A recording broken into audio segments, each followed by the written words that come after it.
given where the course has begun, where we kind of take you from a traditional marriage and family therapy course and bring you into a relational therapy or relationship therapy course that's trying to introduce you to the range of ways that we as clinicians can work with our clients and work with each other. During this module, I invite my colleague Bokie, um, who I've worked with and am continuing to work with, even doing some training with in the near future. Um, and this is a colleague who I'll let her introduce herself right now, but I do want to encapsulate that as someone that's been in the field for 3.5 decades, I continue to learn and be inspired. And so, Boki, why don't you just jump in and introduce yourself, and we'll get into what we're going to talk about during this module. Yeah. Oh, thank you, Fritz. I'm just taking in just the energetic exchange that's happening and um yeah, honored that I've influenced your process. Yeah, and Yes. excited to be in conversation with you. Yeah. So about me, I'm a licensed clinical social worker, and how I describe me as a therapist is that I am a queer, non-binary, experiential, decolonial trauma therapist. That's what I am. I'm Yeah. a spirit worker and an energy healer, and that really influences my orientation to my work with clients. And how I describe my work is that, in essence, I go after personal and collective liberation with people of the global majority and queer and trans people through brain healing science, embodied exploration, and spiritual consciousness. Mm. That is a lot. And I'm going to be, because I still am, and my experience with you has been this, where I do connect to the young student in me, wanting to learn, but also educated, trained, and have a lot of experience in traditional approaches, especially for the last 3 decades. And so, for the student that's tuning into this and kind of wants to unpack a little bit and maybe walk away from our conversation with a little bit about what to do, put it in context, our students often, if they're taking this course, are either about to go into practicum or already there and want to get an idea of what to do with the living client that's sitting in the room, but are often trying to extrapolate from the courses that they take what is something they can do with what you and I are going to talk about. So I'm going to kind of set you up to start there, what you'd want, whether you're reflecting upon the work you do, what you would want a student who thought they were taking a traditional marriage and family course, got this course that I reconfigured as relationship and relational therapy, which is something that you'd want them to learn that comes and is informed by the work you do. Mm. Yeah, let me be with that for a moment.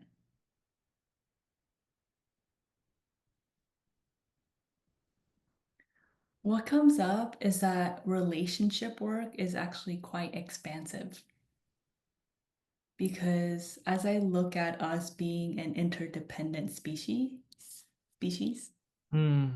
species, I'm thinking about our interdependence, not just with other people, but with between ourselves and ourselves, like between us and our inner world. I'm thinking about that interdependence. I'm also thinking about our interdependence to our ancestors and our spirit guides. And I'm also thinking about our interdependence to other living beings and the earth. And I believe that therapy, mm,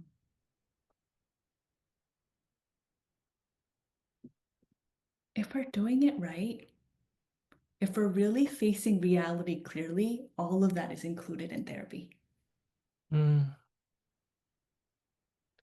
whether in the individual therapy context or the relationship therapy context. So I'm going to notice in the moment how you and I are being here together and I'm talking to you that you might be using the word thinking, but I have a sense that you're not only getting in touch with the thinking part of you, Yeah, but you're allowing for in a pause for something else to come to you from more than the thinking realm. totally. Yeah. Hmm. I have discovered that uh, I am so much more than my cognitive mind, Mm. that I live inside a really intuitive, wise, and coherent system that speaks to me in other ways that's not just thinking in words or language. So there's sensations and imagery and vibrations and visuals and felt senses that come up, energies that come up that are just as intelligent as my thoughts.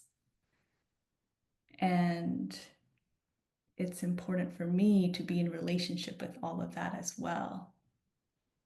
Yeah. Yeah. Now that take Reality clearly. say that again? Be able to see reality clearly. Yeah.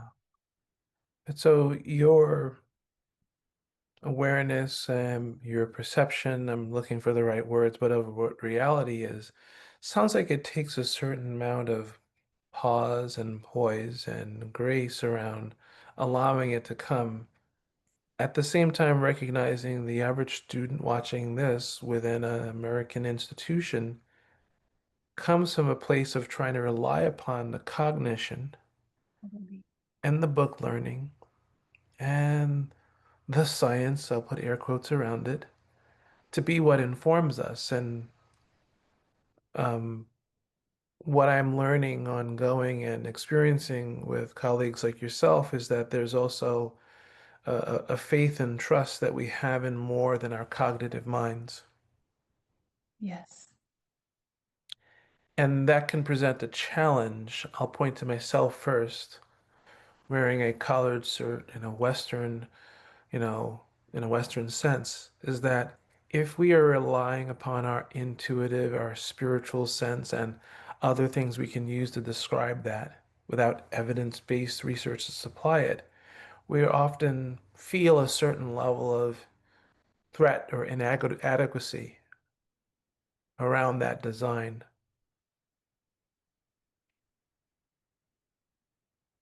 And I pause though to recognize with 35 years of experience, when I've paused to actually allow those intuitive trusts in the self and the faith and the allow for the wisdom that's coming up, that's when I've been most successful as a therapist, not when I have relied upon the stuff I learned in books and the stuff that just was led by the cognitive mind. Totally. Yeah. Every cell in me knows the truth of what you're saying. Wow. So it the cognitive mind that is the professor organizing the course wants to touch upon something I think the student also needs to hear about. Every cell of you is feeling some resonance with what's been shared. Um, and part of the parts of the course at different points, we do talk about wisdoms and knowings that are current, very current, and past histories and countries of origin have at times admonished and pushed away, which is that I believe the ancients often knew a lot about what you and I are talking about right now.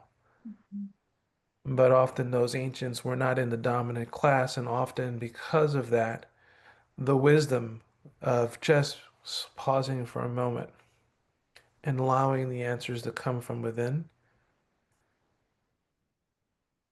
those practices were often silenced. Yeah. And you and I have talked about that those ancient wisdoms being colonized or suppressed. And we're encouraging, and you have encouraged me to encourage those ancient wisdoms to come to the surface. Mm-hmm.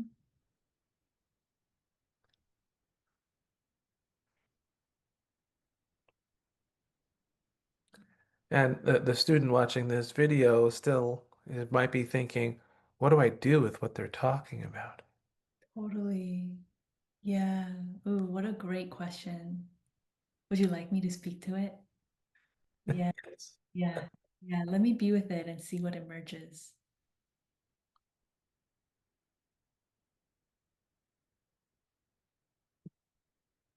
Mm.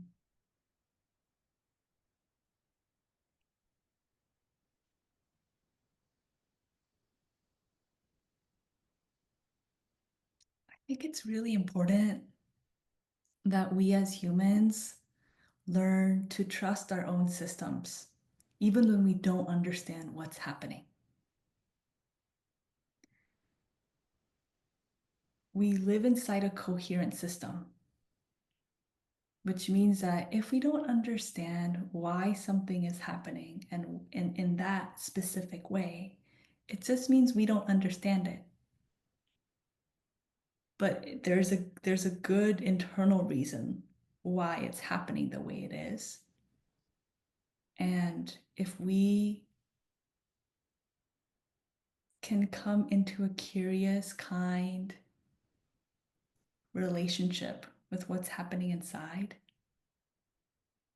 we may discover the wisdom and the coherence of our own system. Yeah. And I can tell you a personal story. Please. Yeah. Hmm. Last year, I was really struggling with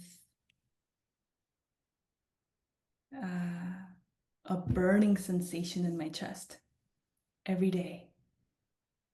And it was activating tics in me. That's part of my mental health history, struggling with tics and wondering like, why is this happening? And why is my chest burning? Like every moment of every day. Why am I so scared all the damn time?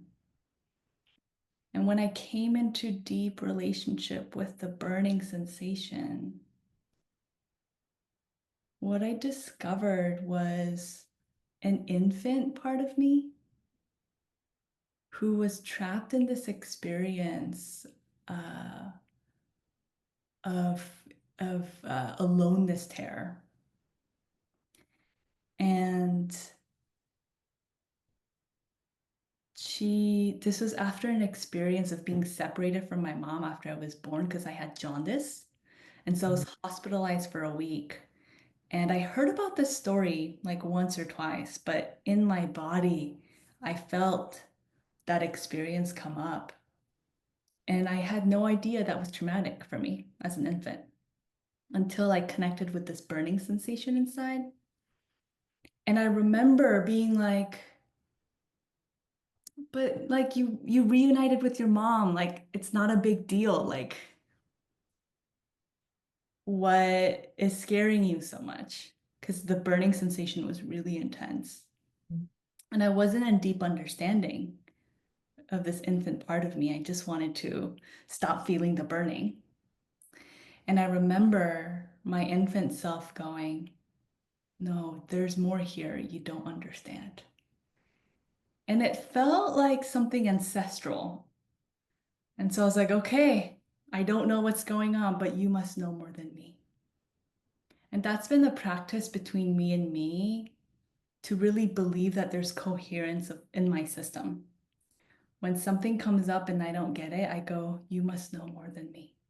And I tap into humility.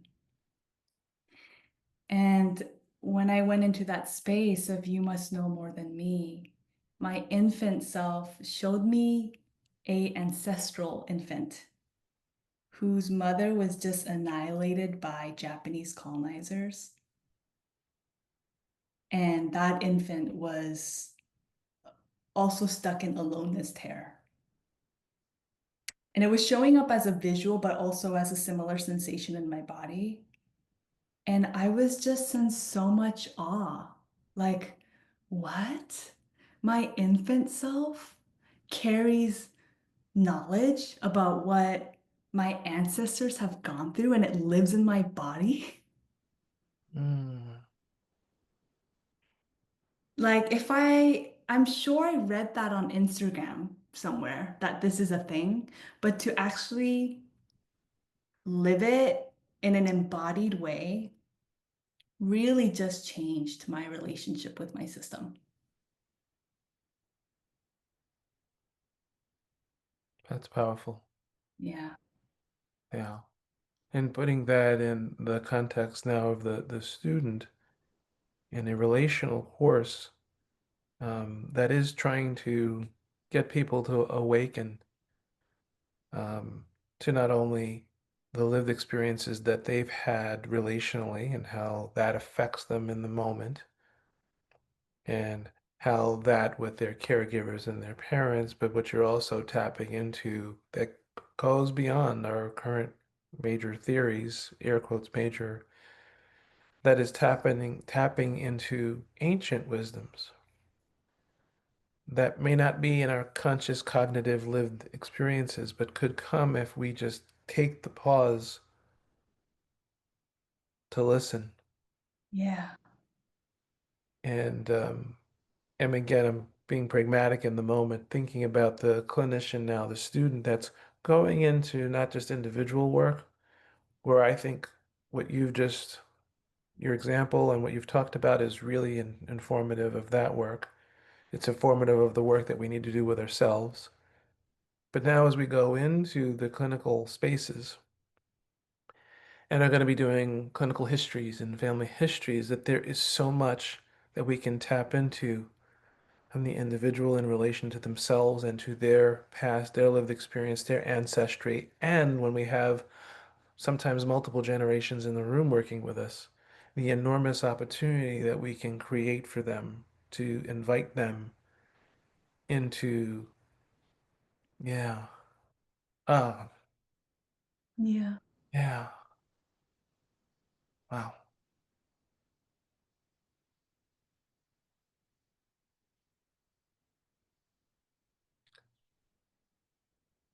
Okay, I want to thank you for um, having this experience with me. Um, and I hope for the student that you're taking in all of the both didactic and experiential experiences you've had during this course, and you're seeing full circle why we wanted to call this more than just a marriage, a couple, and a family therapy in the usual sense of the word. That was too constricting. But then also, as a lot of the course has been aimed around self-work and self-reflection, how there is an enormous well of potential in how we can connect to ourselves as humans, as clinicians in training, but also now as we go into work with multiple clients in a room, of how it all goes, is all interconnected. Bokie, any last words before we sign off for this module? Mm, let me see.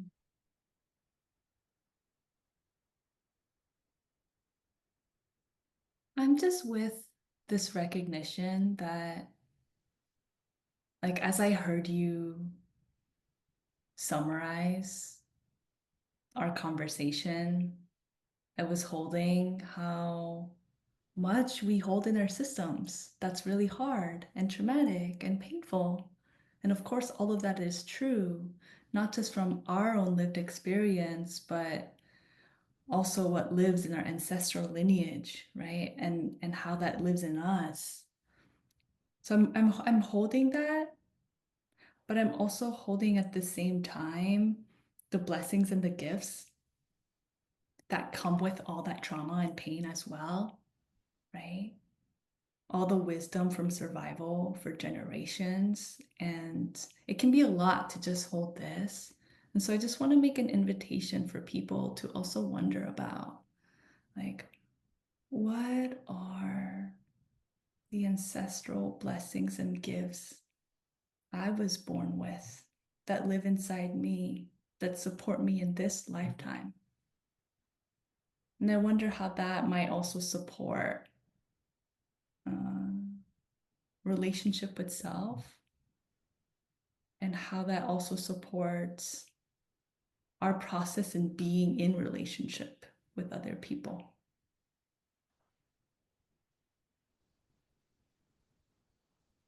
I'm gonna sit with that as well and invite the student to sit with that and see where it takes them. Thank you. Thank you.